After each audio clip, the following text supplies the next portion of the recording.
अयोध्या में गरजे पीएम मोदी, जय श्री राम के नारे के साथ खत्म किया भाषण। कहा, पहले देश में आए दिन होते थे बम धमाके।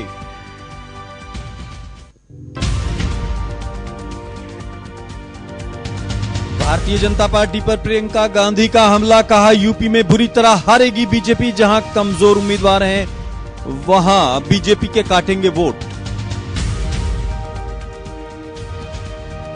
श्रीलंका में बुर्का बैन करने के फैसले की शिवसेना ने की तारीफ। शिवसेना ने की भारत में बुर्का बैन करने की मांग। बुर्का बैन को बताया सर्जिकल स्ट्राइक जितना हिम्मत का काम।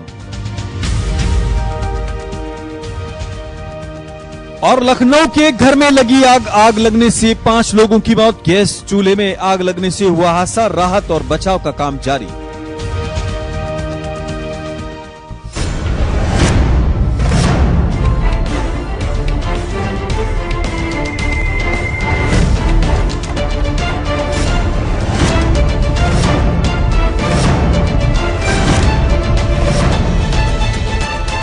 नमस्कार, जेके 24/7 न्यूज में आपका स्वागत है। मैं हूं आजाद खालिद, आपका मेजबान, और लेकर हाजिर हूं दो का पंच 5 खबरों का यह बुलेटिन, जिसमें हमारे रिपोर्टर्स लगातार ग्राउंड जीरो से तमाम वो खबरें देने की कोशिश कर रहे हैं जो अब तक की बड़ी खबरें हैं। आज जिन 5 खबरों को लेकर हम हाजिर हैं, उसमें सबसे पहले बात करेंगे हम श्रीलंका में बुर्का बैन किए जाने की तारीफ करते हुए शिवसेना ने यहां पर भी, भारत में भी बुर्का बैन करने की मांग की। हालांकि इस पर राजनीति गर्मा गई है और विरोध भी शुरू हो गया है। उसके अलावा हम बात करेंगे, पीएम मोदी ने अयोध्या के अंदर जय श्री राम के उद्घोष के साथ एक तरह से विपक्ष को घेरा है। उसके अलावा हम बताएंगे आपको ममता बनर्जी के साथ जो है, जिस तरह से वहां पर झड़प के बाद पश्चिम बंगाल में बाकायदा पुलिस को लेकर दिशा निर्देश जारी किए गए हैं इलेक्शन कमीशन से। उसके अलावा हम बात करेंगे कांग्रेस की, जिसने पीएम मोदी की रैली के, उनके भाषण के खिलाफ सुप्रीम कोर्ट में याचिका दी और उसके बाद चुनाव आयोग को जांच के लिए और रिपोर्ट के लिए कहा गया और उसके क्लीन चिट के बाद बाकायदा कांग्रेस ने मोदी कोड ऑफ कंडक्ट यानी मॉडल कोड ऑफ कंडक्ट पर निशाना साधने की कोशिश की है। उसके अलावा हम आपको बताएंगे, लखनऊ के एक घर में आग लगने से 5 लोगों की दर्दनाक मौत हो गई है। लेकिन सबसे पहले अब तक की एक बड़ी खबर बिग ब्रेकिंग के तौर पर आपको बताते हैं, जो गढ़चिरौली से आ रही है। गढ़चिरौली में नक्सलियों का तांडव देखने को मिला है। एक आईडी ब्लास्ट किया है जिसमें कई लोगों के घायल होने की और सीआरपीएफ के जवानों के जो है घायल होने की खबर है। कमांडोज के ऊपर गश्ती दल जो था उस पर नक्सलियों ने हमला किया है। C-60 कमांडो के गश्ती दल पर नक्सलियों ने घात लगाकर हमला किया है और आईडी ब्लास्ट किया है। नक्सलियों का आतंक लगातार सामने आ रहा है, जिसमें 16 कर्मी थे, जिसमें से 10 गंभीर रूप से घायल बताए जा रहे हैं। और ये एक बड़ा दुस्साहसिक हमला कहा जा सकता है, यानी कहा जा सकता है इस वारदात को कई लोगों की मौत की भी खबर हालांकि आ रही है, अभी पुष्टि नहीं हुई है। हकीम देशमुख हमारे साथ जुड़ गए, हमारे संवाददाता है। हकीम, लेटेस्ट क्या जानकारी है? नक्सली आतंक लगातार जारी है और इस बार भी अगर देखेंगे तो सुरक्षा बल ही उनके निशाने पर हैं। जी, आईडी का जो है वो जो ब्लास्ट किया गया है उसमें 10 सुरक्षा कर्मी की मौत की जो खबर है वो आ रही है। पुष्टि अभी तक नहीं हो पाई है, लेकिन जिस तरीके से बात करते हैं वारदात की, तो पूरी तरीके से खबर आ रही है कि इस तरीके से यह हादसा हुआ है गढ़चिरौली में। लेकिन हकीम देशमुख, जिस तरीके से चीजें हो रही हैं, आप देखें देश भर के अंदर आज जो चुनावी माहौल है, सुरक्षा के नाम पर, सेना के नाम पर, चाहे इलेक्शन कमीशन ने भले ही उस पर पाबंदी लगाई हो, लेकिन चर्चा है। लेकिन गढ़चिरौली या दंतेवाड़ा या नक्सल प्रभावित जितने भी क्षेत्र हैं, वहां पर लगातार सुरक्षा बलों पर हमले भी हो रहे हैं और उनकी मौतें भी हो रही है, शहादत भी हो रही है। जिस तरीके से सुरक्षा की बात करते हैं, गढ़चिरौली का जो पूरा परिसर है, कहीं ना कहीं नक्सलियों ने जो इसे टारगेट पर रखा है। हमेशा ये जो लोग हैं, कहीं ना कहीं सुरक्षा कर्मियों को जो है उन पर ही हमले करते हैं, छुप छुपा के हमले किए जाते हैं। बड़े पैमाने पर यह वारदातें होती है और इस पर अभी पूरे तरीके से शिकंजा कसने की गरज जो है, जरूरत जो है वो जरूर महसूस हो रही है। लेकिन फिर भी कहीं ना कहीं जो है ये कमी महसूस हो रही है कि जो आपस के लोग हैं, गांव देहात के लोग हैं, वो भी इन नक्सलियों से मिले हुए होते हैं और इसी के चलते जो है ये जो नक्सली है ये काबू में नहीं आ पा रहे। इस तरीके की बातें जो है हमेशा लगातार इस नक्सली प्रभावित एरिया से जो है वो सामने आ रही है। जी, बहुत बहुत शुक्रिया हकीम देशमुख, आप नजर बनाए रखें और खासतौर से जो लेटेस्ट अपडेट है वो आप मुहैया कराएं ताकि आपसे ली जा सके। बहुत बहुत शुक्रिया। बढ़ते हैं अगली खबर की तरफ, बल्कि बात करें पहली खबर जो आज हमने ली है उसमें सबसे पहले बात करते हैं श्रीलंका के उस हादसे की जिसमें एक धमाके बल्कि कई धमाकों के अंदर लगभग 300 से ज्यादा लोगों की 300 के करीब लोगों की जानें गई थी। उसके बाद वहां पर अलग अलग प्रतिक्रियाएं हुई थी, गिरफ्तारियां हुई, लेकिन उसके बाद बुर्के पर वहां पर बैन करने की बात हुई जिसकी तारीफ करते हुए शिवसेना ने अपने मुखपत्र सामना में चर्चा की है और यहां पर भी उसकी मांग की है कि उस पर बैन लगाया जाए। सुनते हैं क्या कुछ कहा जा रहा है, संजय राउत क्या कह रहे हैं। हालांकि उस पर प्रतिक्रिया भी आने लगी है, विरोध भी होने लगे। बीजेपी ने बैकफुट पर जाने की बात की है, लेकिन असदुद्दीन ओवैसी खुलकर विरोध कर रहे हैं। जरा सुनते हैं क्या कुछ राजनीतिक बयानबाजी आ रही है। ऐसे बहुत से लोगों को जो खतरा है उसका कारण क्या है सबको मालूम है। आतंकवाद कहां से आता है, आतंकवाद की फैक्ट्री कहां है, और उस आतंकवाद की फैक्ट्री का स्लीपर सेल हिंदुस्तान में सब जगह पर है। उनके साथ मिलकर कुछ ना कुछ ये लोग धमाका करना चाहते हैं। खास करके सर्जिकल स्ट्राइक जो हमारे प्रधानमंत्री जी ने पाकिस्तान पर किया है, वो सर्जिकल स्ट्राइक के बाद ये खतरा ज्यादा बढ़ा है। पाकिस्तान हिंदुस्तान से सीधा मुकाबला, सीधी लड़ाई नहीं कर सकती, उनकी हिम्मत भी नहीं है, उनके औकात भी नहीं है। तो इस तरह से हमारे स्लीपर सेल्स हमारे देश में जो उनके हैं, उनके माध्यम से वो हिंदुस्तान में कुछ कर सकते हैं हमारे खिलाफ। इसीलिए मैं मानता हूं जो श्रीलंका ने किया है धमाका होने के बाद हम पहले करना चाहिए। उनको ज्ञान दे रहे हैं हम ज्ञान दे रहे हैं। ज्ञान ये दे रहे हैं कि उनको जो है सुप्रीम कोर्ट का प्रिवेसी का जजमेंट पढ़ना चाहिए। पढ़ते नहीं है ना ये लोग। उनको 377 सुप्रीम कोर्ट ने निकाल दिया, वो पढ़ना चाहिए। अगर वो समझ में आ गया उनको, तो उनको मालूम होगा कि चॉइस, कैपिटल लेटर्स में कह रहा हूं शिवसेना के लिए, CHOICE, चॉइस अब हमारे संविधान में एक फंडामेंटल राइट है। फंडामेंटल राइट है।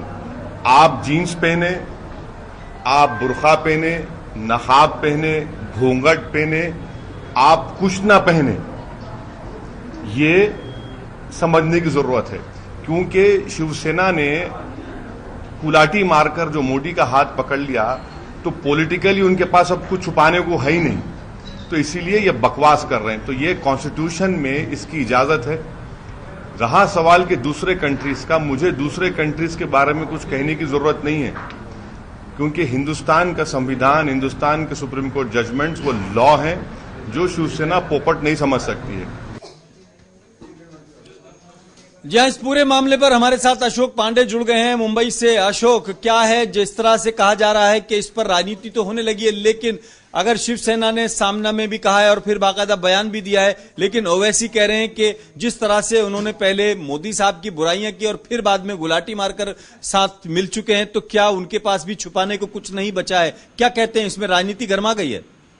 हाँ बिल्कुल। देखिए खालिद जी, अगर बात करें तो राजनीति पूरी तरह से इसमें गर्मा गई, जहां पर एक तरफ प्रज्ञा साध्वी ने इस पूरे मामले का समर्थन किया है और कहा है कि बुर्के पर बैन होना चाहिए, वहीं दूसरी ओर शिवसेना की ही और भाजपा की सहयोगी पार्टी के रामदास आठवले ने आज ही एक सभा में कहा है कि जिस तरह से बुर्का बैन की मांग की गई है वो नाजायज है, वो गलत है, और ऐसा नहीं है कि बुर्का पहनने वाली हर महिला टेररिस्ट है। तो कहीं ना कहीं देखिए इस पूरे बयान के बाद में अगर बात करें भाजपा, आरपीआई और शिवसेना, ये तीनों ही पार्टी एक साथ में इनकी युति है, तो कहीं ना कहीं पर अब इन्हीं के दिए गए बयान को लेकर के जो आरपीआई के जो नेता है रामदास आठवले, उन्होंने अपना विरोध प्रकट किया है। और अगर बात करें जिस तरह का बयान ये दिया गया है, कहीं ना कहीं पर अब ये एक राजनीति को गर्माता हुआ नजर आ रहा है, जिसको लेकर के आने वाले कुछ ही समय के अंदर यह भी देखने मिल सकता है कि इसको लेकर के बड़ा प्रदर्शन भी मुंबई और मुंबई के आसपास के इलाकों में देखने को मिले। लेकिन अशोक पांडे, जिस तरह से अभी गर्मियां आने लगी, आपने देखा होगा बाइक के पीछे लड़कियां आमतौर पर, बल्कि देखे सड़क पे भी, और आमतौर पर वो मुंह छुपा के रखती हैं, ननें भी बाकायदा रहती हैं, और बाकायदा अगर देखे हर धर्म के अंदर घूंघट का भी एक सिस्टम है। और जिस तरह से बुर्के को लेकर चर्चा हो रही है, तो क्या सुरक्षा के नाम पर ये अलग बात की जाएगी? और जिस तरह से शिवसेना कह रही है कि खतरा बढ़ चुका है, अब क्या होगा? प्रशासन के लिए काम बढ़ जाएगा या सिर्फ राजनीति होकर रह जाएगी? बिल्कुल, ये बहुत ही महत्वपूर्ण एक चर्चा का विषय बन गया है, क्योंकि सिर्फ बुर्का ही नहीं, बुर्के के साथ साथ इन्होंने नकाब की बात की है। जो नकाब है ये हर धर्म के लोग लगभग पहनते हैं। और जिस तरह से आपने गर्मी की बात की खालिद जी, महाराष्ट्र में ऐसे कई, महाराष्ट्र की ही बात नहीं बल्कि देश भर में ऐसे कई इलाके हैं जहां पर तापमान बहुत ज्यादा होता है गर्मी के समय, और जो लड़कियां होती हैं वो बाइक पर पूरे चेहरे को ढाक करके निकलती हैं। तो अगर ये माना जाए कि अगर नकाब पर पाबंदी लग जाती है, बुर्के पर पाबंदी लग जाती है, जो लड़कियां जो बाइक पर निकलती हैं, जो बाइक लेके निकलती हैं, पूरा चेहरा उनका ढका हुआ होता है, तो उस पर ही सरकार क्या कार्रवाई करेगी? और क्या जो लोग वाकई में अपने आप को गर्मी से, धूप से बचाने के लिए घरों से निकलेंगे, उस तरह के लोगों पर सरकार की तरफ से क्या निर्देश होगा? तो कहीं ना कहीं देखिए इस पूरे मामले को लेकर के अगर बात करें तो ये सिर्फ बुर्का ही नहीं बल्कि हर धर्म के जो लोग हैं जो कि घूंघट भी डालते हैं, घूंघट पर भी कहीं ना कहीं पर अब एक सवाल उठेगा, क्योंकि देखिए इसमें चेहरे को ढकने की बात से लेकर के, बुर्के को लेकर के बिल्कुल आप मेट्रो में देख सकते हैं, मुंबई की लोकल ट्रेन के अंदर देख सकते हैं, जो महिलाओं के कोचेज हैं उसमें देखिए, मुझे लगता है ज्यादातर लड़कियां कभी कभी वो सुरक्षा की दृष्टि से भी और स्किन को लेकर भी या अपनी चॉइस से भी जब वो चेहरा ढांपती है तो मुझे लगता है पुलिस को शायद इजाजत मिल जाएगी, या इसके नाम पर जो है कहीं ना कहीं उनकी निजता को भी कहीं ना कहीं सवालों के दायरे में खड़ा किया जा सकता है। हालांकि सुरक्षा पहले है। बिल्कुल देखिए, अगर बात करें तो मुंबई, खासकर अगर मुंबई सिटी की बात की जाए तो इतने पर्याप्त तो पुलिस बल महिलाओं की यहाँ पर नहीं है कि हर महिला अगर नकाब में जाए या चेहरा ढाक करके जाए या बुर्के में जाए तो उसको चेक किया जाए या पता किया जाए कि कौन है, क्या है, कोई टेररिस्ट है या नहीं। तो कहीं ना कहीं पर सरकार के लिए एक बहुत बड़ा एक प्रश्न चिन्ह बन जाएगा, जिसको पूरा करना लगभग नामुमकिन लगता है। और जो बयान जो खासकर शिवसेना ने दिया है, कहीं ना कहीं शिवसेना द्वारा दिए गए इस बयान के बाद में अब जो राजनीति गरमाई है, इसके बाद में लगता है कि ये इस बयान से कहीं ना कहीं पर शिवसेना को यू टर्न लेने की भी जरूरत पड़ेगी। बहुत बहुत शुक्रिया अशोक पांडे। और हम आपको बता दें, गाड़ियों के अंदर, स्कूटर की डिग्गी के अंदर और कारों की डिग्गी के अंदर अक्सर स्मगलिंग भी होती है, ड्रग्स भी लाए जाते हैं, हथियार भी लाए जाते हैं और विस्फोटक भी। तो कार को बैन आज तक नहीं किया गया, वाहनों को आज तक बैन नहीं किया गया, यह भी सवाल है और इस पर भी चर्चा होनी चाहिए। लेकिन शिवसेना की मांग अपने आप में गंभीर है और इस पर भी चर्चा होनी चाहिए, क्योंकि देश की सुरक्षा सबसे ऊपर है। बात करते हैं अब अगली खबर की और चलते हैं आपको लेकर अयोध्या, जहां पर पीएम मोदी ने बाकायदा जय श्री राम के नारे के साथ लोगों में उत्साह भी बढ़ा और विपक्ष को निशाने पर भी लिया। और इसी खबर पर चर्चा करने के लिए हमारे संवाददाता हमारे साथ जुड़ेंगे, लेकिन पहले जरा देखते हैं पीएम मोदी ने किस तरह से विपक्ष को आड़े हाथों लिया और जिक्र किया कि आए दिन होने वाले धमाके करने वाले आतंकी कमजोर सरकार का इंतजार कर रहे हैं। जरा देखते हैं किस तरह पीएम मोदी ने निशाने पर लिया है विपक्ष को। खतरा सीमा के भीतर हो या फिर सीमा पार, ये नया हिंदुस्तान घर में घुसकर मारेगा।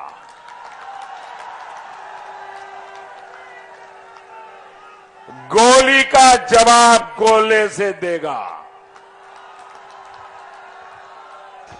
और ये हम बोलते नहीं है, जवान की उंगली बोलती है। साथियों, जब भारत सुरक्षित रहेगा तभी हमारे सपने, हमारी आशाएं, हमारी आकांक्षाएं पूरी हो पाएगी।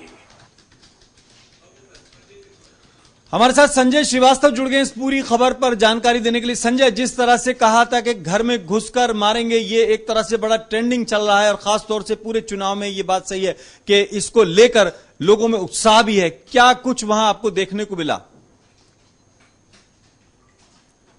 बिल्कुल खालिद, इसमें कहीं कोई दो राय नहीं है। प्रधानमंत्री नरेंद्र मोदी मुझे लगता है कि मतदाताओं की नब्ज को अच्छी तरह से परखते हैं, क्योंकि जब वो बंगाल में होते हैं तो वहां मतदाताओं की नब्ज टटोलते हैं और वहां मतदाताओं को क्या अच्छा लगेगा, किस पर बीजेपी के खाते में वोट बरसेंगे, उस मुद्दे पर बात करते हैं। इसी तरह कुछ रहा अयोध्या में उनका आना। अयोध्या जो कि राम मंदिर के नाम से जाना जाता है, उसकी पहचान भी है और उसी से बीजेपी सत्ता में भी आई है। लेकिन राम मंदिर को दरकिनार करके विकास को भी उन्होंने किनारे किया, लेकिन राष्ट्रवाद के मुद्दे को उभारा और निश्चित तौर पर जिस तरह उन्होंने देश की सुरक्षा को लेकर बात की कि सीमा के भीतर अगर कोई घुसता है तो उसे उसके घर में घुस के मारेंगे, निश्चित तौर पर वो ग्रामीण क्षेत्रों के मतदाताओं की नब्ज को पहचानने में माहिर हैं और उन्होंने इसी तरह से यहां पर उस नब्ज को टटोलते हुए ये बातें कही हैं कि ये अपील लोगों के दिल तक जाएगी और निश्चित तौर पर उसका फायदा बीजेपी को मिलेगा।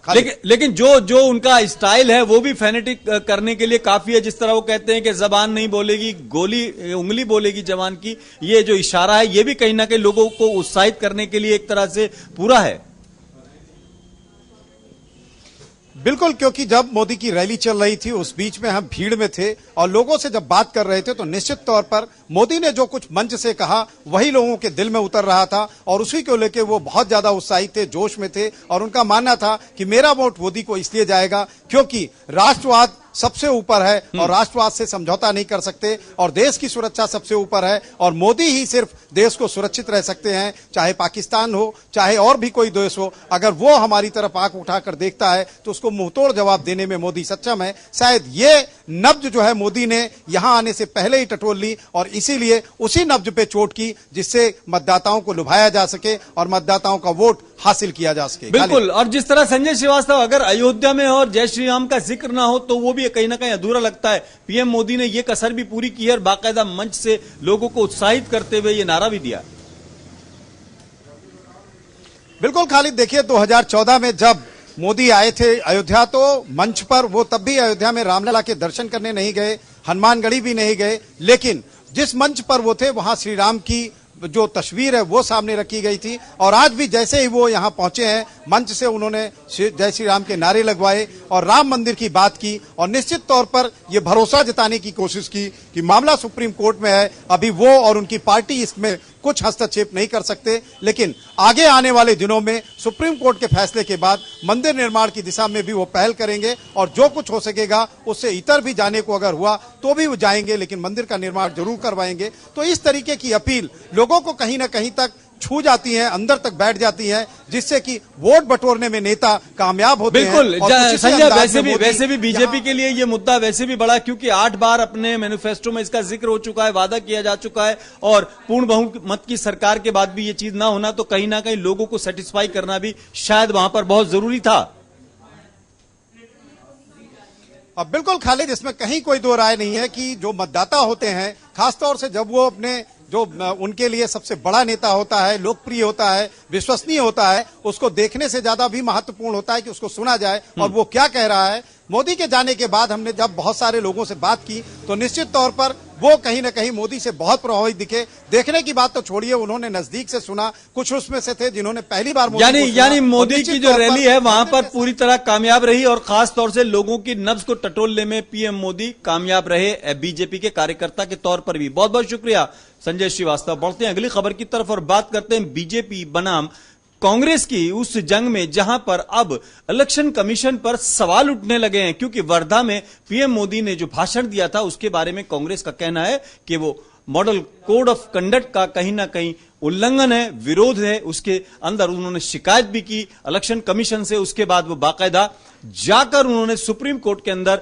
इलेक्शन कमीशन की शिकायत की है और एक याचिका भी दायर की है। लेकिन सुप्रीम कोर्ट ने जब इलेक्शन कमीशन से रिपोर्ट मांगी इस पर तो उन्होंने उसको क्लीन चिट दे दी। इस पर कांग्रेस बिखरी हुई है। प्रणय शर्मा से पूछते हैं कि आखिर इस पूरे मामले में कांग्रेस का स्टैंड क्या होगा, क्योंकि कांग्रेस कह रही है MCC model code of conduct के बजाय मोदी कोड ऑफ कंडक्ट हो गया है। प्रणय खालिद जी, लगातार इस मामले को लेकर जो कांग्रेस थी वो बीजेपी पर पलटवार कर रही थी। कांग्रेस की नेता सुष्मिता देव ने बकायदा चुनाव आयोग में शिकायत भी की थी, लेकिन चुनाव आयोग की तरफ से प्रधानमंत्री को क्लीन चिट दे दी गई। हालांकि क्लीन चिट मिलने के बाद भी कांग्रेस ने ऐतराज जताया है, क्योंकि कांग्रेस का यह कहना है कि लगातार एक के बाद एक कई शिकायतें चुनाव आयोग में की गई थी।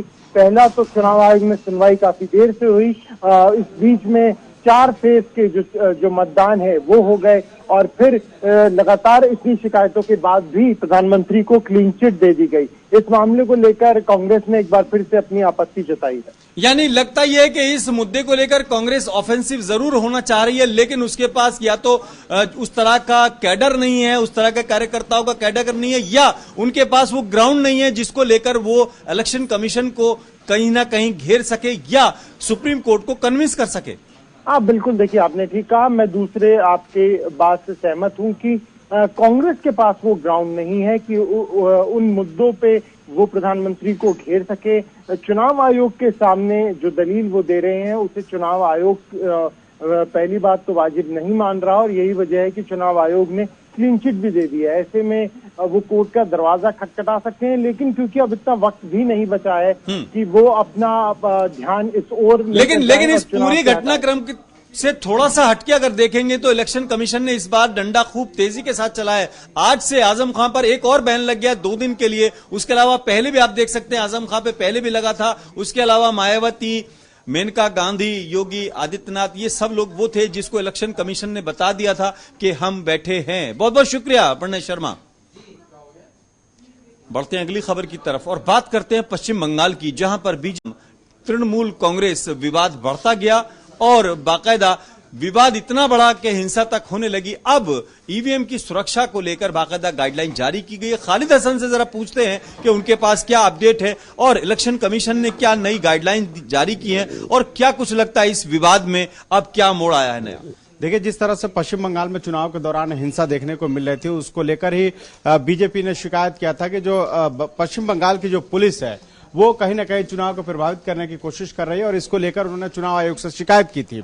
उसके बाद टीएमसी ने भी शिकायत की कि जो केंद्रीय बल हैं वो प्रभावित कर रहे हैं चुनाव को, और इसी को लेकर ये गाइडलाइंस जो है वो जारी किया गया। दोनों ही जो केंद्रीय बल हैं और साथ में जो स्थानीय पुलिस है वो दोनों ही बूथ के बाहर रहेंगे, अंदर उनकी कोई एंट्री नहीं होगी। अगर अधिकारी को लगता है किसी मसले पे तो वो उनको अंदर बुला सकते हैं और ये कोशिश की गई है कि निष्पक्ष चुनाव हो। आपने देखा होगा कि जिस तरह से पश्चिम बंगाल में हर चुनाव के दौरान कभी बमबारी हो रही थी, कभी लोग हिंसा कर रहे थे, कभी मारपीट हो रही थी। इसको देखते हुए चुनाव आयोग ने ये कदम उठाया है, लेकिन अब देखना है कि आगे जो 5वें चरण का चुनाव है उसमें ये हिंसा रुक पाती है कि नहीं, क्योंकि चुनाव आयोग ने कोशिश की है कि वहां पे एक तरह से निष्पक्ष चुनाव कराया जा सके। बहुत बहुत शुक्रिया खालिद हसन। और तृणमूल कांग्रेस बनाम बीजेपी का जो विवाद है वो पश्चिम बंगाल में क्या रंग लाएगा, ये बड़ा सवाल है, क्योंकि बीजेपी भी बहुत ज्यादा वहां पर इंटेंसिटी के साथ कोशिश कर रही है कि वहां सेंधमारी कर सके और ममता बनर्जी भी अपने गढ़ को बचाने के लिए जी जान से जुटी हुई हैं। रिजल्ट्स क्या होंगे ये 23 तारीख को पता लगेगा। बढ़ते हैं अगली खबर की तरफ और बात करते हैं लखनऊ की उस दर्दनाक हादसे की जिसमें 5 लोगों की जान चली गई आग लगने से। हालांकि गर्मी के आते ही आग लगने का सिलसिला देश भर में शुरू हुआ है। मुंबई हो, दिल्ली हो या फिर दिल्ली के अंदर कल शास्त्री भवन के अंदर लगी आग हो या परसों वहां पर झुग्गी झोपड़ियों में आग लगने का वाकया हो, अब लखनऊ के अंदर ये मामला सामने आया है। लखनऊ में जो हादसा सामने आया है वो गैस के चूल्हे की वजह से या कोई लापरवाही की वजह से। हमारे साथ हमारे संवाददाता जुड़ गए हैं, उनसे हम पूछते हैं कि लेटेस्ट अपडेट उनके पास क्या है, मरने वालों की तादाद कितनी है, बचाव और राहत कार्य कितना चल रहा है, क्या लगता है, क्या कहना चाहते हैं प्रशासन के लोग। जी देखिए खालिद जी, जो आज हादसा हुआ है लखनऊ में, ये घर में गैस चूल्हे का गोदाम चलाया जा रहा था। घरेलू जो मकान था उसका व्यावसायिक यूज किया जा रहा था और उसमें देर रात तकरीबन 3 बजे के करीब शॉर्ट सर्किट से आग लग गई और उस घर में कुल 5 सदस्य थे और वो लोग सो रहे थे। जलकर उनकी धुएं और जलने से उनकी मौत हो गई। 5 लोगों की मौत हो चुकी है। अस्पताल प्रशासन ने इस बात को डिसाइड कर दिया है। अनूप मैं थोड़ा सा रोकना चाहूंगा, जरा सुन लेते हैं वहां से आया हुआ जो बयान है वो सुन लेते हैं, फिर आपसे मैं चर्चा करूंगा। आप बने रहिए हमारे साथ। शॉर्ट सर्किट से हुई जो है, उसके अलावा जो है जब पुलिस को सूचना दी गई जो है, पड़ोसियों ने जो सूचना दी है तो उन्होंने कहा कि आप 101 पे जाइए, 109 पे जाइए। उसके बाद जो है एम्बुलेंस ना ही ना कुछ जो है, पुलिस आ गई थी जो और उसके बाद जो है आपका जो है फायर ब्रिगेड जो है 1.5-2 घंटे बाद आई है जो है।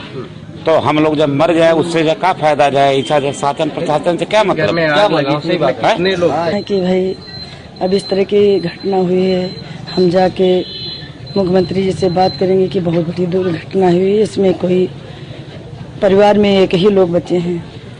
तो ये कहना है मेरा कि मुख्यमंत्री जी से हम जाके इनको मिलाएंगे, इनकी बात करवाएंगे। मुआवजे के लिए कोई बात मकान था जिसको गोदाम के रूप में इस्तेमाल कर रहे थे, जिसकी सूचना, आग लगने की सूचना जामा द्वारा 2:45 को fire control room Indira Nagar को दी गई थी। इसके बाद तत्काल गाड़ियां रवाना की गई हैं इंदिरा नगर से और आसपास के जो भी स्टेशन हैं यहाँ पर गाड़ी रवाना की गई है। यहाँ पे आने के बाद पता चला कि एक घर को एज ए गोदाम ये लोग इस्तेमाल कर रहे थे, जिस कारण काफ़ी धुआं भरा हुआ था। तो लोगों ने बाहर से छत के ऊपर पहुंच के और अनूप, एक लास्ट सवाल, जिस तरह से खबर आ रही है कि ये गोदाम घर के अंदर चल रहा था और खास तौर से अब शादियों में देखें या उस तरह देखें जो कमर्शियल सिलेंडर्स हैं या घरेलू सिलेंडर्स हैं उनको लेकर कहीं ना कहीं अनियमितता होती है, तो डीएसओ जो है वो क्या कर रहा है, विभाग क्या कर रहा है, पुलिस क्या कर रही है, फायर डिपार्टमेंट क्या कर रहा है, ये सवाल बस लास्ट में आपसे एक ही पूछना चाहता हूं। काली जी, सीधे तौर पर जिला प्रशासन और जो दमकल सहित एलडीए विभाग जो है सीधे तौर पर वो जिम्मेदार हैं। ये जो हादसा आज हुआ है ये पहला हादसा नहीं है। आज से करीब साल भर पहले चारबाग में एक होटल में करीब आधा दर्जन से अधिक लोगों की जलकर मौत हो गई थी। वहां भी आग से बचाव के इंतजाम नहीं थे। इससे पहले पिछले सालों में देखें तो दर्जनों ऐसे हादसे हुए हैं। यूपी बहुत शुक्रिया अनूप आपका। और हम आपको बता दें कि अंडर द टेबल जो सिस्टम है, जिसे कि रिश्वत भी कहते हैं कुछ लोग, उसकी वजह से कुछ इस तरह के हादसे होते हैं जो वजह बनती जाती है। लेकिन आपको जाते जाते एक ब्रेकिंग न्यूज दे देते हैं। गढ़चिरौली वाले हादसे में और नक्सलियों के हमले में 10 जवानों की शहादत हुई है, 10 जवानों की मौत हुई है। आईडी ब्लास्ट किया था, C-60 कमांडो की गश्ती दल पर नक्सलियों ने घात लगाकर हमला किया था। पूरे देश में आज सुरक्षा बलों को लेकर बहुत चर्चा है, लेकिन गढ़चिरौली के अंदर नक्सलियों के आतंक के सामने 10 जवानों की शहादत ने एक बार फिर सवाल खड़े कर दिए हैं कि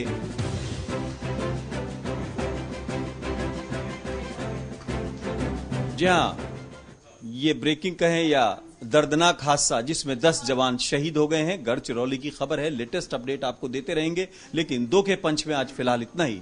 अपने खालिद को इजाजत दें।